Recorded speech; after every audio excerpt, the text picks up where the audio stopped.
রূপে দিগম্বরী হৃদি পদ্ম করে মোরালো রে শ্যামা মা কি আমার কালো।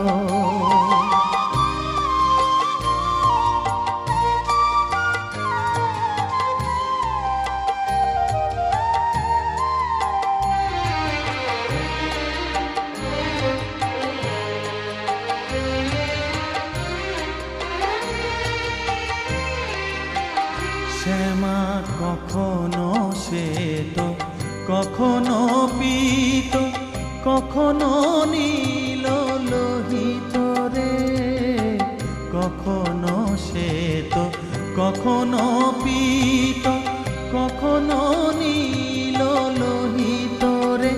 মায়ের সে ভাব কেমনে বুঝিতে না পারি।